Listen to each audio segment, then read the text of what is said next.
কর্মজীবী মায়েদের দ্বিতীয়বার প্রেগনেন্সিটা রীতিমতো যুদ্ধ জয় করার মতোই। ভিউয়ার্স, বর্মে পেজে সবাইকে আমন্ত্রণ জানাচ্ছি আমার দ্বিতীয়বার মা হয়ে ওঠার গল্প শুনতে। কেমন আছেন সবাই? এই যে আমার বড় রাজপুত্র, তিনি আমার কোলে সবসময়ই থাকবেন। তাকে যত্ন করতে হবে, কিন্তু এ সময় যুদ্ধ জয় কেন বলছি জানেন?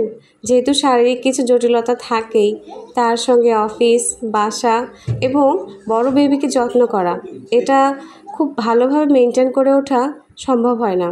তবে হ্যাঁ, এই যুদ্ধ জয়টা আমার জন্য অনেকটা সহজ হয়ে গিয়েছিল, কারণ আমার পাশে যিনি রয়েছেন, আমার যিনি জীবনসঙ্গী, তিনি যথেষ্ট কেয়ারিং এবং যত্নবান একজন মানুষ।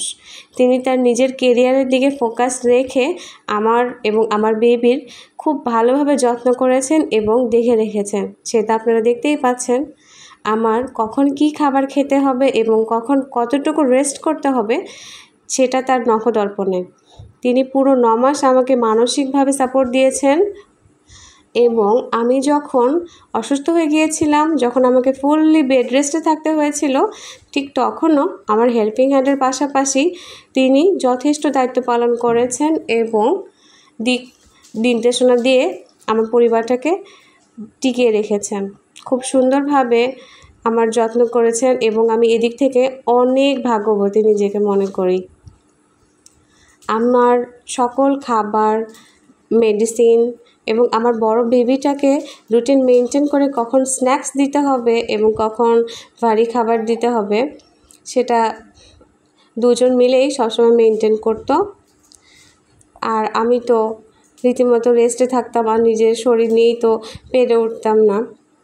আর অফিসেও অনেকটা হেল্প পেয়েছিলাম, কারণ আমার যারা আছেন কলিগ, সহকর্মী, আমার সিনিয়র, তারাও আমাকে অনেকটা সাপোর্ট করেছেন। তা না হলে হয়তো আমি আরও অনেক সমস্যার সম্মুখীন হতে পারতাম। আর এবার আমার একটু বেশ জটিলতা হয়েছিল, এজন্য আমাকে বেশ প্রায় কয়েকবার হাসপাতালে অ্যাডমিট হতে হয়েছিল, ট্রিটমেন্ট নিতে হয়েছিল। তার পাশাপাশি কিছু কেনাকাটাও করতে বেরিয়েছিলাম, কারণ প্রয়োজনীয় জিনিস তো নিতেই হবে। আর আমার হাজব্যান্ড আমাকে ছাড়া কখনোই বের হতে চান না, তাই কিছুটা সময় নিজেদের জন্য আমরা বের করে নিয়েছিলাম। খুব অল্প প্রয়োজনীয় কিছু জিনিস কেনাকাটা করেছিলাম, বের হয়েছিলাম, আবার অসুস্থ হয়েছিলাম।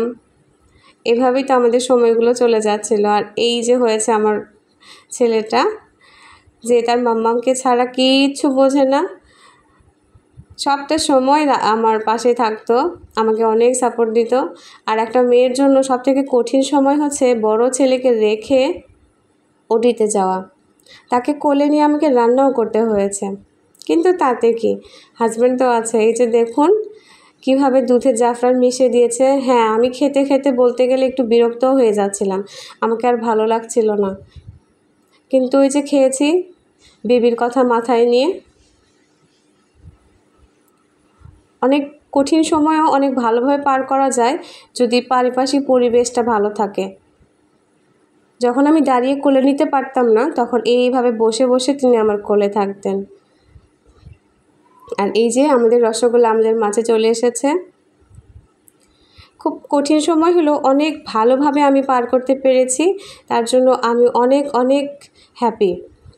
সবাই ভালো থাকবেন, আশা করছি আপনাদেরও জীবন অনেক ভালো কাটুক। ধন্যবাদ সবাইকে।